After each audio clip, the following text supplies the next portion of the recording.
ये क्वेश्चन वाकई में बड़ा ज़्यादा पूछा जा रहा है कि किसी अमीर बंदे से, किसी बासर बंदे से कोई जुर्म होता है तो वो कानून जो है उसके लिए मकड़ी का जाला साबित होता है और वो उससे निकल जाता है। ये हमारे सिस्टम में हमारे सिस्टम की नाकामी और उसमें जो ख़राबियाँ हैं। लेकिन फिर भी ऐसे मरीज़ को, ऐसे शख्स को जिसने कत्ल किया, वो चाहे ज़हनी मरीज़ ही हो, उसको ये नहीं है कि उसको छोड़ दिया जाए और वो जाके अपनी जो मर्ज़ी, जिस तरह ज़िंदगी मर्ज़ी गुजारे। जुर्म की सज़ा उसको दी जाएगी, पागल खाने में रखा जाएगा और पागल खाने में भी जो आम रूटीन के नॉर्मल जो ज़हनी मरीज़ हैं उनसे अलग रखा जाएगा कि ये एक मर्डरर है, छोड़ा उसको फिर भी नहीं जाएगा। अस्सलाम वालेकुम नाज़रीन, आप देख रहे हैं MYK न्यूज़ और मैं हूं आपका होस्ट राव नौशाद। नाज़रीन, गुज़िश्ता दिनों इस्लामाबाद में एक अंधोनाक वाक़या पेश आया जिसने पूरे पाकिस्तान में एक परेशानी की लहर बर्पा कर दी है। लोग परेशान हैं। वो क्या वाक़या था सब जानते। एक खातून जो कि साबिक सफ़ीर की बेटी थी, 28 साल, उनका कत्ल हुआ और वो कत्ल कैसे हुआ, उसका सर तन से जुदा कर दिया गया। पूरी कौम इस वाक़े को लेकर परेशान है। लोगों में गम और गुस्से की लहर पाई जाती है और जो माँ बाप हैं वो इस वक्त तशवीश का शिकार है क्योंकि कत्ल होने वाली खातून और कातिल दोनों बचपन के दोस्त थे। इस हवाले से इस जो वाक़या पेश आया, इसके क्या महरक़ात थे, इसमें क्या नतीजा सामने आ सकता है और जो कानून है वो अपना रास्ता कैसे बनाएगा, इसके लिए आज हमने दावत दी है माहिर कानून और advocate high court Tahir Chaudhary साहब को। आइए उनके पास चलते हैं, उनसे जानते हैं। अस्सलाम वालेकुम चौधरी साहब। वालेकुम अस्सलाम, चौधरी बहुत साहब, वेलकम शुक्रिया। To show. अच्छा चौधरी साहब, ये बताइएगा कि ये जो वाक़या पेश आया इस्लामाबाद में, नूर मुकद्दम 28 साल खातून जिसको कत्ल किया एक जो शख्स है, चौधरी साहब, इस हवाले से जो एक बात बहुत ज़्यादा उठ रही है वो ये कि ये जो शख्स था ये मेंटली सिक था। आप सबसे पहले तो ये बताइएगा, आप मुख्तलिफ, मैं देख रहा था चैनल्स पे आप ये प्रोग्राम करते हैं, थोड़ा सा हमारे नाजरीन को, जो MYK न्यूज़ के नाजरीन है, उनको बताइएगा वाक़या कहाँ था, कैसे हुआ। अच्छा, जो अभी तक तफसीलात मीडिया के ज़रिए सामने आई हैं या हमने अपने सोर्सेज जो पता चलाया, आपने भी बताया कि वो बचपन के दोस्त थे और इन दोनों फैमिलीज़ के आपस में अच्छे टर्म्स भी थे, मिलना जुलना भी था और ये उसी तरह वो ट्रस्ट था और उसी ट्रस्ट की बेस पे ही वो घर पे गई और आगे क्या कुछ हुआ ये भी कहानी जब तफ्तीश सामने आएगी, इन्वेस्टिगेशन, तो फिर पता चलेगा। लेकिन बहुत बुरी तरह तशद्दुद करके उसको मारा गया, कत्ल किया गया। मेरा ख़्याल है पहला इस तरह का कोई केस है जिसमें दोनों साइड बहुत पढ़ी लिखी हैं, फैमिलीज़ हैं और एक साइड लड़की, उसके वालिद जो हैं वो मुख्तलिफ़ मुल्कों में पाकिस्तान के सफ़ीर रह चुके हैं, पाकिस्तान की नुमाइंदगी कर चुके हैं और लड़के का जो वालिद हैं उसकी जो फैमिली है वो बड़ी वेल नोन एक बिज़नेस फैमिली है। तो ये तो नहीं कहा जा सकता यहाँ पर कि ये कोई अनएजुकेटेड या इस तरह को ब्रेन वॉश्ड किस्म का या कोई और चीज़ें कुछ इन्वॉल्व थी।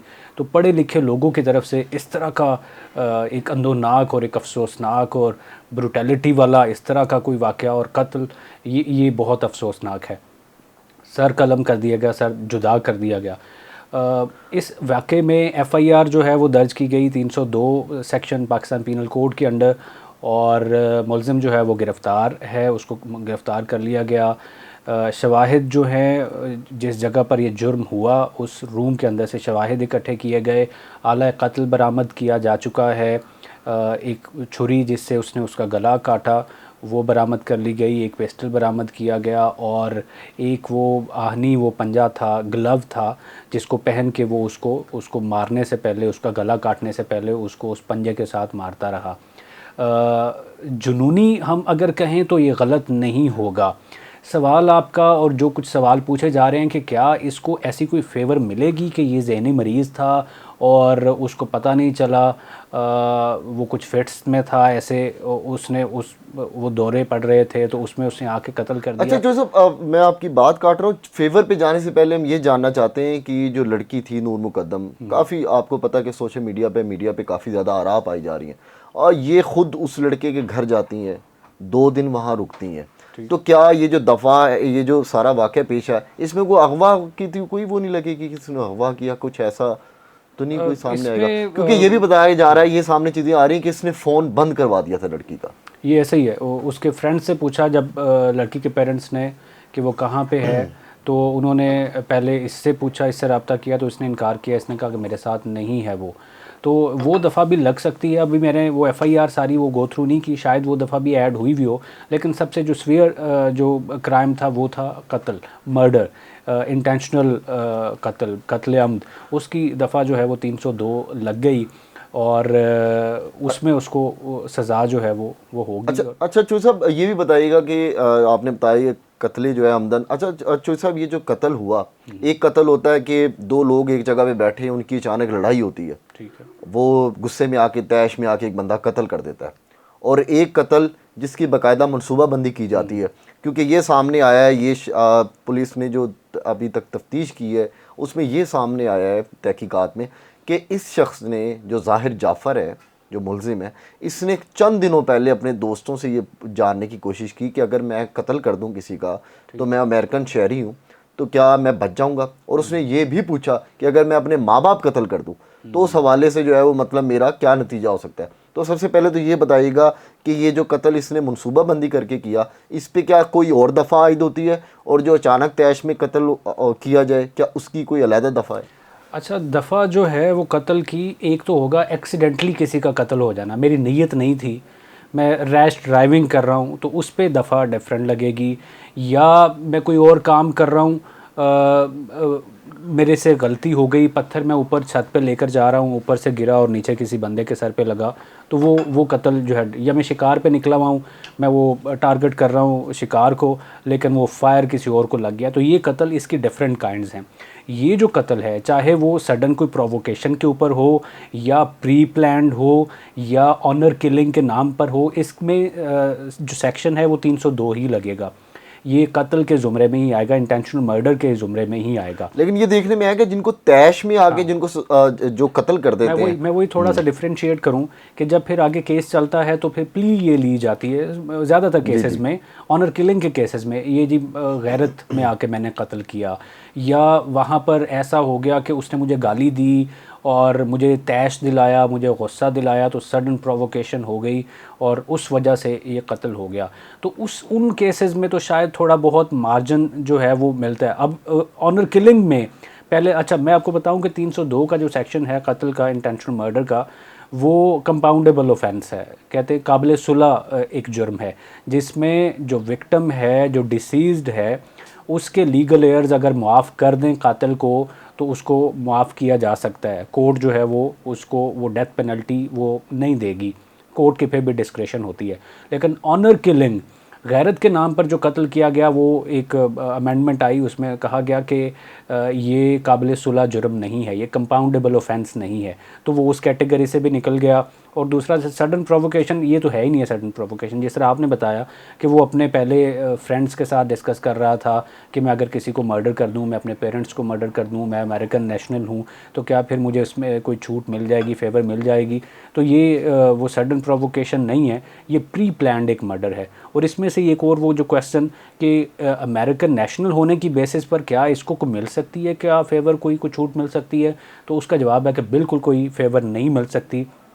पाकिस्तान का कोई कानून कहता है कि अगर कोई फॉरेनर भी यहाँ पे आके कोई जुर्म करता है तो उसके ऊपर भी पाकिस्तानी कवानीन उसी तरह एप्लीकेबल होंगे जिस तरह के किसी पाकिस्तानी के ऊपर एप्लीकेबल होते हैं। आपको वो याद होगा मशहूर वाक़या वो रेमंड डेविस वाला। बिल्कुल बिल्कुल, मैं वही जिक्र करने लगा वो था। अगरचे वो उसका ताल्लुक जो डायरेक्ट अमेरिकन काउंसलेट से था, एम्बेसी से था, और उसको बचाने के लिए अमेरिका बज़ाते ख़ुद जो है वो बतौर रियासत उसने बड़ा फोर्स किया, प्रेशर डाला, लेकिन उसके बावजूद वो भी उसको रियासत ने छोड़ा नहीं और छोड़ भी नहीं सकती थी, क्योंकि कानून वो कहता था कि उसने कत्ल किया है और उसको सज़ा मिलेगी।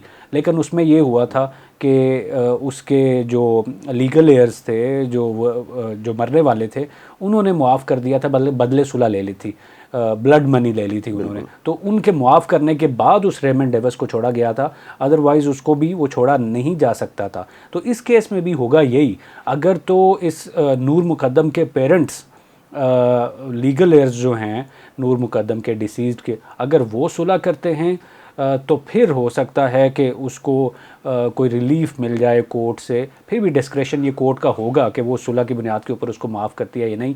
अदरवाइज़ अगर नूर मुकद्दम के पेरेंट्स उसको माफ़ नहीं करते तो ये डेथ पेनल्टी का केस है। अच्छा ताहिर चौधरी साहब, अभी जो पाकिस्तान के जो इदारे हैं उन्होंने जो तफ्तीश की है बाहर के ममालिक में कि क्या इसके ऊपर कोई बाहर तो सज़ा नहीं थी, उसमें ये सामने आया है कि यूके में ये शख्स जो है वो किसी केस के सिलसिले में 3 माह कैद पहले काट चुका है। तो क्या उसका कोई इम्पेक्ट होगा इसके यहाँ पे केस की प्रोसीडिंग्स पर? ये चीज़ सामने आई है कि उसको डिपोर्ट किया गया, वहाँ भी ऐसे उसकी कोई हिस्ट्री है, क्रिमिनल हिस्ट्री है। तो फिर तो ऐसे लोगों को जो हार्डन्ड क्रिमिनल्स हैं, कानून ये कहता है एक बंदा मुझसे अगर पहली दफ़ा कोई जुर्म होता है तो थोड़ी सी वो लीनियंसी रखी जाती है। हम कोर्ट्स में ये आर्गूमेंट देते हैं कि जनाब इसका कोई प्रीवियस क्रिमिनल रिकॉर्ड नहीं है तो इस वजह से ये लीनियंट व्यू का हकदार है। लेकिन अगर मेरा पहले ही क्रिमिनल रिकॉर्ड है तो वो लॉ कहता है कि ऐसे मुल्ज़िम को जो मैक्सिमम पनिशमेंट लॉ प्रोवाइड करता है वो दी जाए, ताकि ये तो अब आदी हो गया है, इसको अगर सुधरना होता तो इसने पहले जो पनिशमेंट मिली इसको तो उससे वो सुधर जाता। तो बजाय इससे लोग ज़्यादा इससे मज़ीद लोग मुतासर हों तो हार्डन क्रिमिनल को जिसका एक क्रिमिनल रिकॉर्ड है उसको ज़्यादा पनिश किया जाए। अच्छा चौधरी साहब, एक और अहम नुक्ता जो हमारे MYK न्यूज़ के नाज़रीन हमसे पूछने और चाह रहे हैं कि उसका जवाब दिया जाए, वो ये कि ये जो ज़ाहिर जाफ़र है इसके ख़ानदान की जानिब से इसको जहनी मरीज़ साबित करने की कोशिश की जा रही है।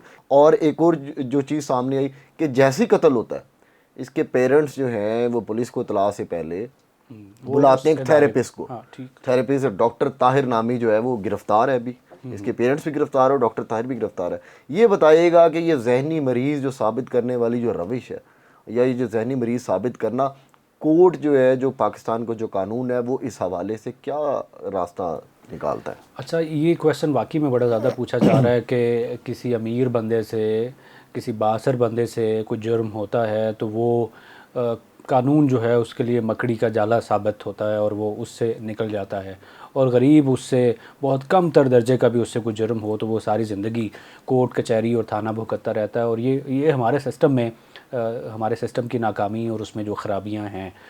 तो यहाँ पर ये जो उसको डिक्लेयर किया जा रहा है कि वो ज़हनी मरीज़ है या नहीं है, ये अभी सुनी सुनाई बात है, या अगर वो क्लेम कर रहे हैं तो ये तो बाद में कोर्ट डिसाइड करेगी कि वो ज़हनी मरीज़ था या नहीं। और ये बहुत आसान नहीं है कि किसी को भी आप ज़हनी मरीज़ कह के और वो किसी बंदे को मार दें। अब मुझे लगता है कि वो कहानी वही बनाने की कोशिश की जा रही है कि इसका प्रीवियस रिकॉर्ड इस तरह का है कि ये बाकायदा इसकी वो रिहैबिलिटेशन सेंटर से वो ट्रीटमेंट ले रहा था और उसमें वो कोई क्लासेस और कोचिंग भी वो ले रहा था और इसके मसले मसाइल इस तरह के ही चल रहे थे। नो डाउट लॉ कहता है कि कोई इनसेन हो, कोई ऐसा बंदा जो ज़हनी मरीज़ है जिसको बाज़ औक़ात कोई ऐसा बंदा जिसको मिर्गी का दौरा पड़ता है या और कोई उसकी एक प्रॉपर एक उसकी वो हिस्ट्री है ट्रीटमेंट की और मर्ज़ की कोई हिस्ट्री है, तो उसको फिर वो थोड़ा सा वो लीनियंट दिया जाता है, उसको नरमी इख्तियार की जाती है। लेकिन फिर भी ऐसे मरीज़ को, ऐसे शख्स को जिसने कत्ल किया, वो चाहे ज़हनी मरीज़ ही हो, उसको ये नहीं है कि उसको छोड़ दिया जाए और वो जाके अपनी जो मर्ज़ी जिस तरह ज़िंदगी मर्ज़ी गुजारे। उसको पागल खाने में रखा जाएगा, जुर्म की सज़ा उसको दी जाएगी, पागल खाने में रखा जाएगा, और पागल खाने में भी जो आम रूटीन के नॉर्मल जो ज़हनी मरीज़ हैं उनसे अलग रखा जाएगा कि ये एक मर्डरर है, छोड़ा उसको फिर भी नहीं जाएगा। तो ये जो बहस है कि क्या उसको ऐसा डिक्लेयर करवा के उसको बचा लिया जाएगा, इसमें कोई वो नहीं है सच्चाई। अच्छा, यानी कि जो साहब आपका ये कहना है कि अगर इसके जो वालिदैन हैं वो ये कोर्ट में इस्टेब्लिश करने में और कोर्ट को यकीन दिलवाने में कामयाब हो जाते हैं कि ये जहनी मरीज़ था, ये थेरेपी करवा रहा था, लेकिन फिर भी इसको उम्र कैद की सज़ा हो सकती, अगर ये पागल खाने भी जाएगा तो क्या वो उम्र कैद की ही सूरत में जाएगा? अब ये डिपेंड करता है कोर्ट के ऊपर कि सज़ा जो है वो मैक्सिमम उसको दी जाती है या कोई दरमियानी सज़ा उसको रखी जाती है। लेकिन जिस तरह का ये कत्ल है और जिस तरह की वो बातें सामने आ रही हैं, अब ये जो मुल्ज़िम है ये अपने वालिद की कंपनी में बतौर डायरेक्टर काम कर रहा था, तो कौन वालिद अपने किसी ज़हनी मरीज़ को बतौर डायरेक्टर तैनात करेगा? तो ये भी तो फिर चीज़ें सामने तो आई ये भी हैं। सामने पाकिस्तान के एक बड़ा निजी इदारा स्कूल में ये खुद साहब जाके, मैं नाम भी लेता हूँ, बीकन हाउस, उसमें जाके तस्वीर सामने ही जाके खुद बच्चों की थेरेपी करते रहे। हाँ, ये देखें अब ये वो वर्कशॉप्स जो है वो कंडक्ट करते रहे हैं। खुद ज़रूरत है ज़हनी अमराज के इलाज की, तो वो हमारे वो बने। ये सवालिया निशान भी है एक, कि हम अपने बच्चों के ऊपर किस तरह के वो टीचर और ऐसे लोगों से हम वो कोर्स करवा रहे हैं या लेक्चर्स करवा रहे हैं जिनको ख़ुद ज़रूरत है। तो ये भी चीज़, ये कि वो ख़ुद जाके वहाँ पर बतौर इंस्ट्रक्टर काम करता है, उनकी वो तरबियत करता है, ज़हनी तरबियत करता है, तो ये चीज़ भी एक पॉइंट होगी प्रोसिक्यूशन के लिए कि ये ज़हनी मरीज़ नहीं है, ये तो बाकायदा वहाँ पे जाके ख़ुद कोचिंग देता है, लेक्चर्स देता है। अगर ये ज़हनी मरीज़ हो तो फिर कैसे ये बच्चों को दे लेक्चर दे। अच्छा चोई साहब, अब हम आ जाते हैं दूसरे नुक्ते की जानिब, क्योंकि जो कल जो तफ्तीश बढ़ी है आगे, इसके वालदैन गिरफ़्तार हुए हैं, वो जो डॉक्टर ताहिर गिरफ़्तार हुआ, वालदैन गिरफ़्तार हुए और 2 गार्ड्स गिरफ़्तार हुए। चोई साहब, आनत जुर्म नाम की एक टर्म सामने आई है कि इनके वालदैन पे आनत जुर्म की जो दफ़ा लगाई गई है। ये सबसे पहले तो ये बताइएगा कि ये दफ़ा क्या है और कानून में इसकी सज़ा क्या है, क्योंकि इन्होंने गलत गाइड किया पुलिस को और शवाहिद मिटाने की कोशिश की। तो सबसे पहले ये बताइए हमारे MYK न्यूज़ के नाज़रीन को कि आनत जुर्म क्या है और जब ये साबित हो जाए तो इसकी क्या सज़ा हो सकती है। अच्छा, सेक्शन 34 है पाकिस्तान पीनल कोड का, वो कहता है कि मिसाल के तौर पर, मैं एक मिसाल से आपको समझाने की कोशिश करता हूँ। 5 बंदे हैं, वो जाते हैं डकैती करने के लिए। एक कहता है कि मैं बाहर गली में खड़ा हूँगा, दूसरा कहता है मैं दीवार फलांग के अंदर 2 जाएंगे, एक कहता है कि मैं अंदर वाला डोर खोलूँगा, एक कहता है कि मैं गन पॉइंट वो ताने रखूँगा, और एक कहता है कि मैं वो सारी चीज़ें कलेक्ट करूँगा। तो अब ये सारे एक ही नीयत के साथ, एक ही प्लान के साथ वो गलत काम करने गए थे, डकैती करने गए थे। अब उनमें से आगे से मुज़ाहमत होती है, कोई एक बंदे से फायर चल जाता है और वो फायर से किसी की डेथ हो जाती है। तो जो बाहर बंदा खड़ा हुआ है वो भी उस जुर्म में उसी तरह ही शरीक होगा जिस तरह अंदर वो फायर मारने वाले बंदे के ऊपर जो कत्ल का जो जुर्म एप्लीकेबल होगा सेक्शन 34 के अंडर।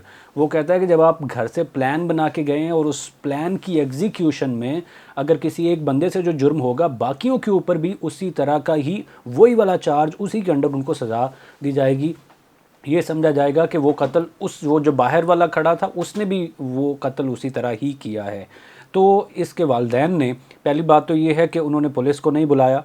वो लड़की नूर मुक़द्दम जो डिसीज़्ड है, वो मुज़ाहमत करती रही, वो चीखती चिल्लाती रही, उसकी बहन घर पे थी, गार्ड्स घर पे थे, उनको चाहिए था पुलिस को रिपोर्ट करते, पुलिस को रिपोर्ट नहीं किया गया। फिर उसके बाद पुलिस को दीवारें फलांग के अंदर दाखिल होना पुलिस पड़ा। दीवारें फलांग के अंदर दाखिल हुई और फिर वो जो इदारा था जो बहाली का, नफ्सियात के अमराज की बहाली का, उसको कॉल की गई कि आएँ इसको आके ले जाएं। पुलिस को कॉल करें, वो उसको मार रहा है, वो उसको जान से मार रहा है, उसको बुरी तरह तशद्दुद कर रहा है। तो वो जब आए, उसके बाद भी वो शवाहिद वगैरह मिटाने की कोशिश की गई। तो ये अच्छा है कि उसके वालिदैन को भी पकड़ा गया है। आखिरी मेरा सवाल ये जो साहब, ये जब ये केस आया है, ये सारा वाक़या हुआ है, औरत मार्च जो है वो वाले एक्टिव हो गए। अब सोशल मीडिया पे कई लोगों का कहना है कि सारे इसको दूसरा रुख देने की कोशिश की जा रही है। मैं आपसे ये जानना चाह रहा हूँ कि लोगों का ये भी कहना है कि अगर ये कोई मजहबी शख्स होता तो इसको और रुख दिया जाता, लेकिन वो ख़ुद भी एलीट क्लास से ताल्लुक़ रखता है।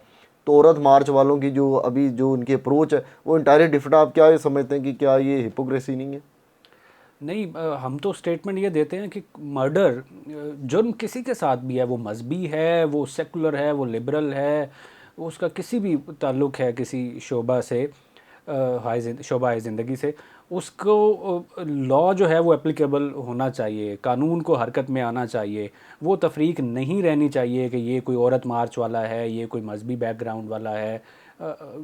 इवन आसमा जहांगीर, वो उनको मैं करता हूँ बड़ा पसंद, अल्लाह उनको गरीक रहमत करे, जन्नत नसीब करे। वो कहा करती थी कि तालिबान को भी जो आप पकड़ते हैं ना, तो उनको भी ड्यू प्रोसेस के बाद उनको सज़ा दो।